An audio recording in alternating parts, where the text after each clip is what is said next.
গল্প শুধু গল্প নয়, কিছু গল্প বাস্তবতার কথা কয়, যেখানে ভালো মানুষও ভুল বোঝে আর কিছু আচরণ মনের ভেতরে ভয় তৈরি করে। পরের দিন আরিফের কথা মতোই মেহেজাবিন পড়তে গেল আরিফের রুমে। দরজার সামনে দাঁড়িয়ে একটু থেমে তারপর নক করল। দরজা খুলে দিল আরিফ। মেহেজাবিন ভেতরে ঢুকতেই দেখে আরিফের দুইজন বন্ধু খাটে বসে আছে, আর দুজন অন্য রুমে। মেহেজাবিন একটু ইতস্তত করে গেল, তবুও সে নিজেকে সামলে নিল। আরিফ ভদ্রভাবে বলল বসতে।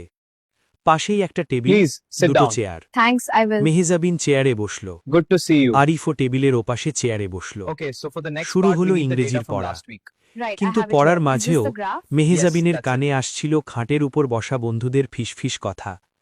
ওরা কি যেন বলছিল, প্রেমের প্রস্তাব, মেয়েটা সুন্দর, আরিফকে বলবি নাকি, এমন কিছু কথা।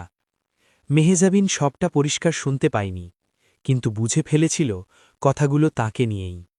তার বুকের ভেতরটা কেমন জানি ভারী হয়ে গেল। সে চুপ করে রইল। পড়া শেষে আরিফদের পক্ষ নাও, থেকে খেয়ে নাও। খাওয়ার জন্য আজ অনেক খাবো না, জোর আরেকদিন করা খাবো। হলো, একটু খেয়ে কিন্তু দেখো। মেহেজাবিন না, কিছু সত্যি খেল না। আজকে না। ঠিক তারপর আছে। ওরা জিজ্ঞেস করল, আপু, আপনার রুম কোনটা? মেহেজাবিন বলল, আমার রুম উপরে।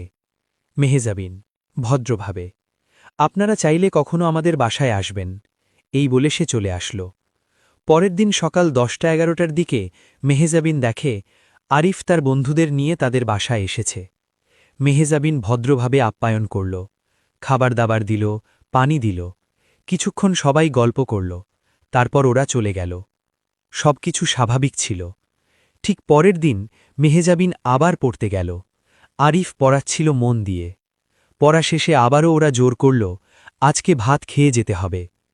আজ আর মেহেজাবিন না করতে পারল না। সে ভদ্রতার খাতিরে ভাত খেল। খাবার পর আবার পড়া শুরু হল, কিন্তু মেহেজাবিনের ভেতরে একটা অস্বস্তি জমে থাকল। মেহেজাবিন বলল, আপনার বন্ধুরা আমাকে নিয়ে কি বলতেছিল? আরিফ, ওদের কথা কান দিও না, আর ওরা যদি কখনো তোমাকে প্রেমের প্রস্তাব দেয় তুমি না করে দিবে। মেহেজাবিন বলল, আচ্ছা ঠিক আছে। এরপর মেহেজাবিন টানা 2 দিন আর পড়তে গেল না। তার ভেতরে ভয় ছিল, দ্বিধা ছিল, আর সবচেয়ে বেশি ছিল নিজের সম্মানবোধ। ওদিকে আরিফ বুঝতে পারছিল কিছু একটা সমস্যা হয়েছে। আরিফ, হ্যালো মেহেজাবিন, তুমি পড়তে আসো না কেন? মেহেজাবিন বলল, আমি একটু ব্যস্ত ছিলাম। মেহেজাবিন আসলে আর যেতে চাইছিল না, কিন্তু সে বলতে পারেনি সরাসরি। আরিফ কিছুটা হলেও বুঝে ফেলেছিল। সে চুপ করে কয়েক সেকেন্ড, তারপর বলল, আরিফ, আপনি চাইলে আমি আপনার রুমে গিয়ে পড়াতে পারি। মেহেজাবিন, না, দরকার নেই। কারণ মেহেজাবিন একাই থাকত, হয়তো কেউ দেখলে অন্য কিছু ভাববে, তাই সে না করে দিয়েছে। আরিফ, আচ্ছা, তুমি যেটা ভালো মনে করো। মেহেজাবিন, ওকে, আমি সময় পেলে গিয়ে পড়ে আসব। এই গল্প এখানেই শেষ না, কারণ বাস্তবতা কখনো এক লাইনে শেষ হয় না। কিছু দূরত্ব তৈরি হয়, আর কিছু দূরত্বই আবার নতুন করে কাছে আনে। চলবে।